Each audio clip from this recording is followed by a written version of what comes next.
ছেলেটা নিজেই জানত না সে ক্রিকেটার হবে।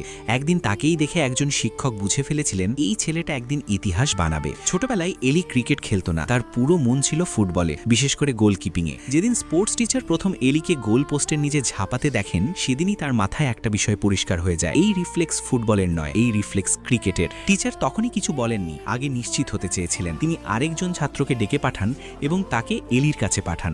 ছেলেটা ফিরে এসে যা জানায় তাতে যে কেউ পিছিয়ে যেত। এলি ক্রিকেট খেলতে আগ্রহী ছিল না, ছোট বল দিয়ে খেলার ধারণাটাই তার পছন্দ হয়নি।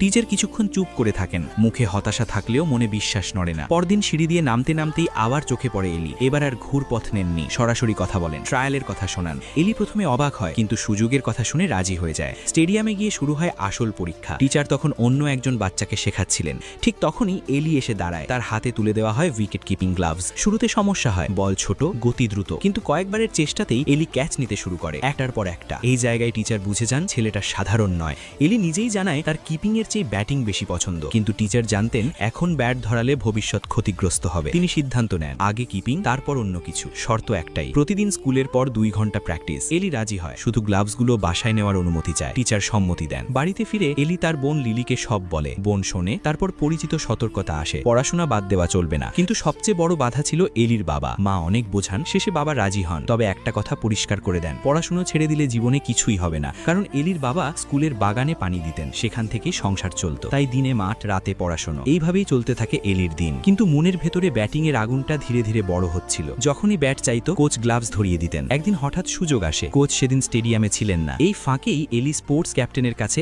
একবার ব্যাটিং করার সুযোগ চায়। প্রথম বলেই ব্যাট ঘোরে, বল সোজা বাউন্ডারির বাইরে চলে যায়। মাঠ নীরব হয়ে যায়। এরপর আর কিছু থামানো যায় না, একের পর এক শট। খবর পেয়ে কোচ দৌড়ে মাঠে আসেন, কিন্তু ততক্ষণে দৃশ্য বদলে গেছে। সবার চোখের সামনে একটা নতুন সত্য পরিষ্কার হয়ে যায়, এলি শুধু উইকেট কিপার নয়, সে ব্যাটসম্যানও। আর সেদিন থেকেই একটি নাম ধীরে ধীরে নিজের জায়গা তৈরি করতে শুরু করে, লোগান। ইতিহাস তখনও লেখা হয়নি, কিন্তু সেই দিনই কলমটা হাতে তুলে নেওয়া হয়েছিল।